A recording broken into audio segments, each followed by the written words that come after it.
October's here already, and with it comes another big night under the lights at Celtic Park. The boys are set to take on Braga in the Europa League, but the build-up to this one's been far from your usual pre-match buzz. A lot's been going on off the pitch, and it's impossible to separate that from the game itself. The planned 29-minute silence at the start of the match is set to go ahead, and it's more than just a protest. It's a clear message to the Celtic board. 29 days of silence from those in charge, and now the fans are responding in kind. No singing, no chanting, just silence, and it's going to be loud in its own way. It's a powerful gesture, really. While the club focuses on pushing overpriced Henrik Larsson watches and releasing new merchandise like water bottles and calendars, the supporters are asking for one simple thing: communication. A proper response. A dialogue. And until that happens, the silence stays.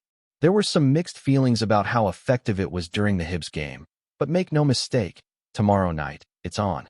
The Celtic support isn't backing down, and you've got to respect that. Still, there's a part of me that can't help but feel gutted about the timing. Because, let's be honest, this team needs the backing of the crowd right now more than ever. This isn't a fully settled side. We're in a transition phase, trying to rebuild a rhythm under Brendan Rodgers, and these European nights at Celtic Park, they've got the power to lift the players, to create something special. But instead, the start of this one could be played out in near total silence. It's a strange one, and a bit sad too. You can understand the reason behind it, absolutely, but you can also feel the sting of what might be lost, even if just for half an hour. Brendan himself has been speaking this week, and as usual, he's keeping things calm and focused.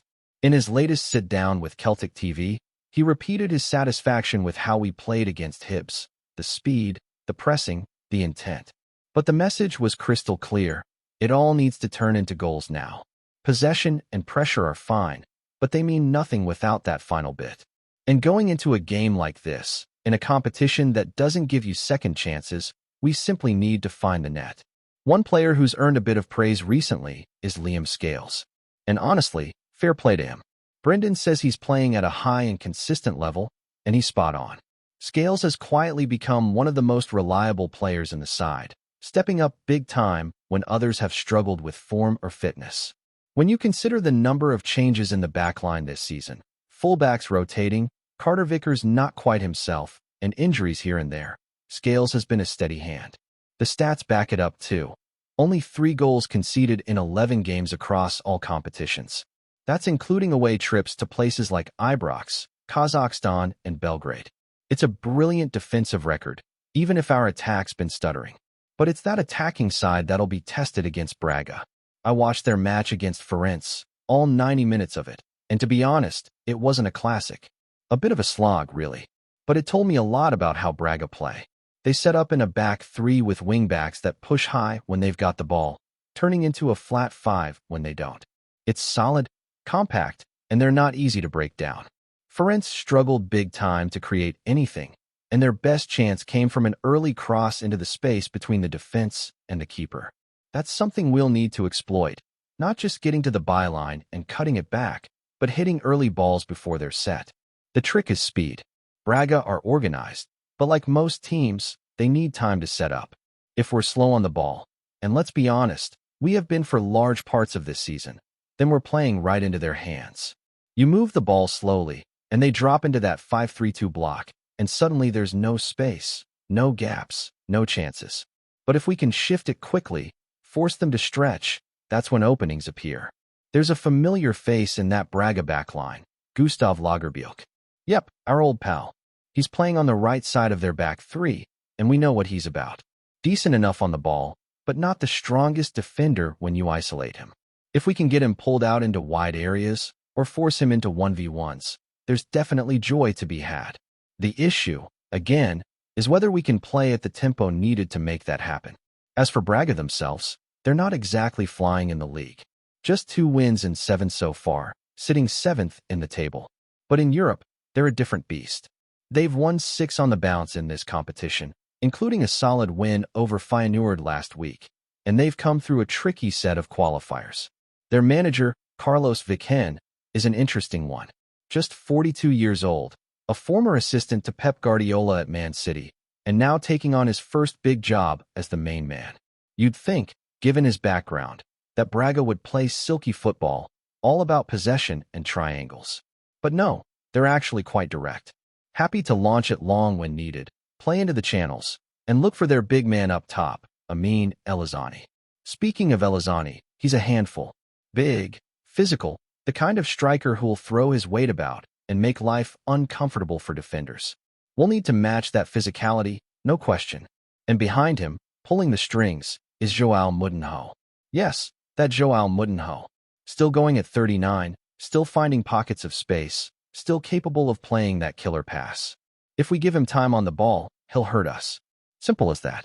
So it's a test, no doubt about it. Braga are no mugs. They're used to European football. They've got experience, organization, and a few players who can make things happen. But let's be clear, this isn't a game Celtic should fear.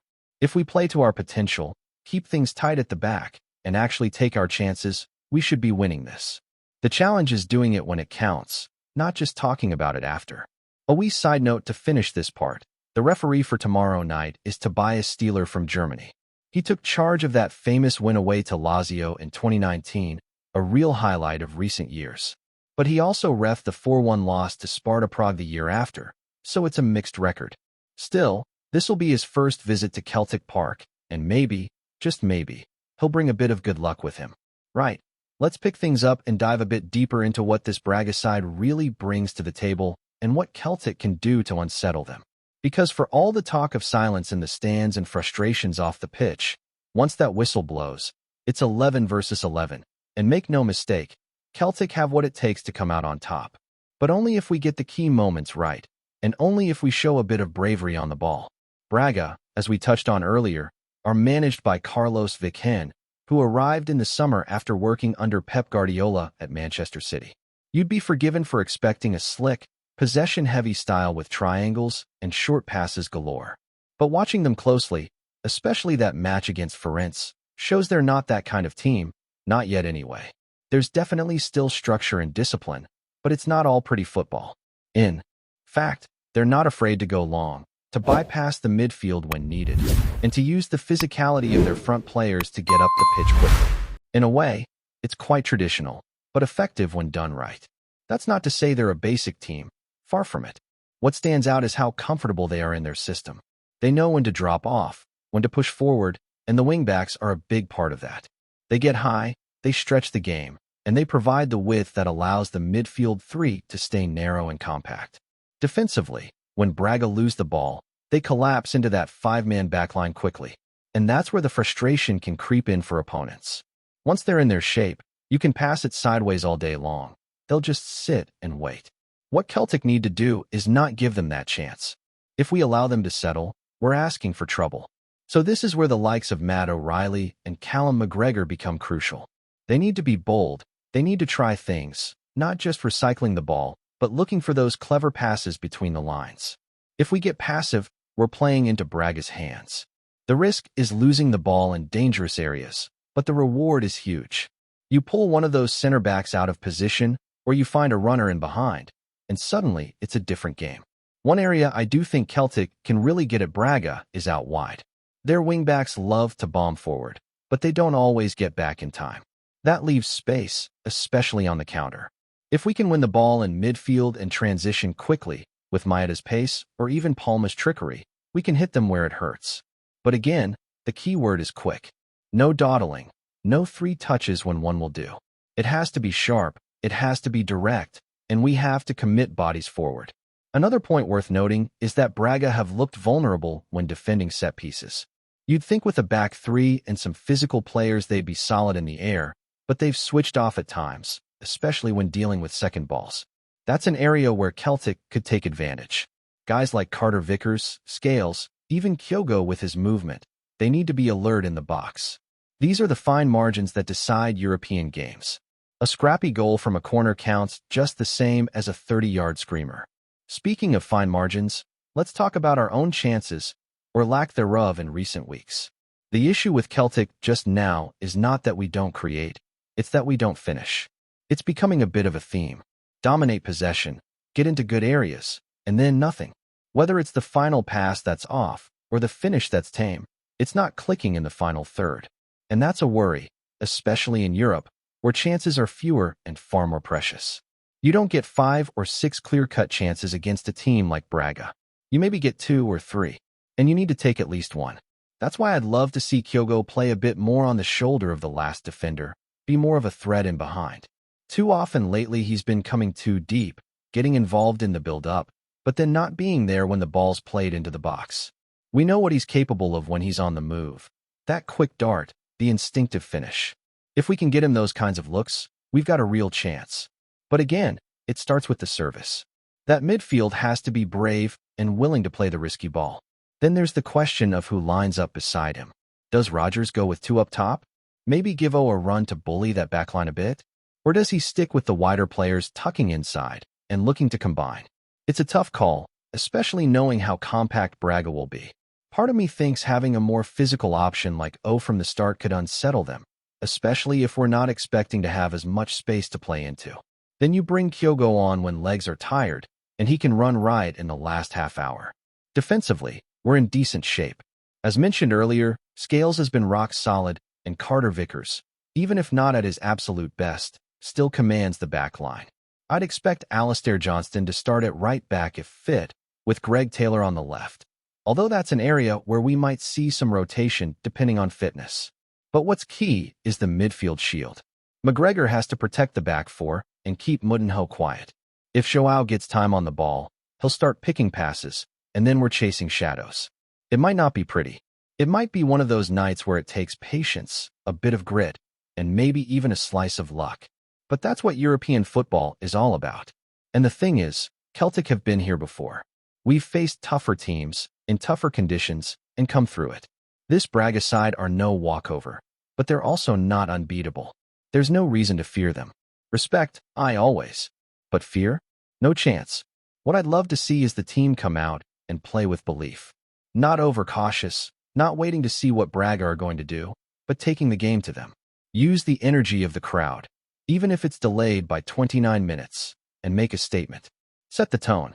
Because if Celtic can do that, if we can start strong and get an early goal, it changes everything. Braga will have to open up, and that's when our quality can shine through. Before we proceed, subscribe to our channel and enable notifications to receive all exclusive news about Celtic FC. Don't miss any details about your favorite team. It's extremely important for Celtic FC fans. There's a stirring in the east end of Glasgow, the sort of hushed chatter that usually blows through pubs and terraces long before any official word is spoken. The name on everyone's lips is Nathan Patterson, the young right-back once seen as the brightest hope at Ibrox. The rumor running hot across the city is that Patterson has crossed the divide and put pen to paper with Celtic. A move so unthinkable only months ago now feels like the latest twist in a rivalry built on defiance, betrayal, and the lure of glory.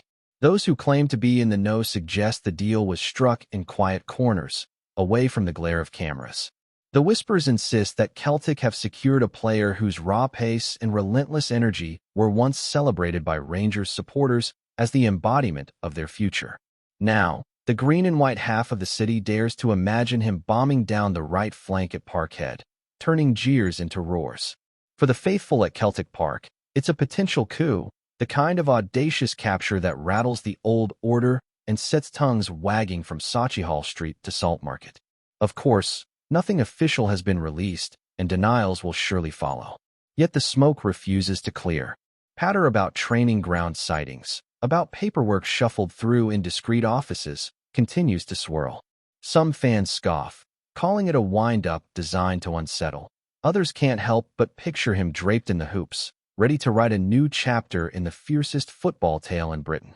What's certain is that if Nathan Patterson has indeed chosen to don the Celtic shirt, the aftershocks will be felt well beyond the touchlines. The move would not simply be a transfer. It would be a thunderclap across Glasgow, a betrayal to some, a triumph to others, and a reminder that in this city, football is never just a game. Until the ink is confirmed, it remains rumor, speculation, the stuff of late-night arguments.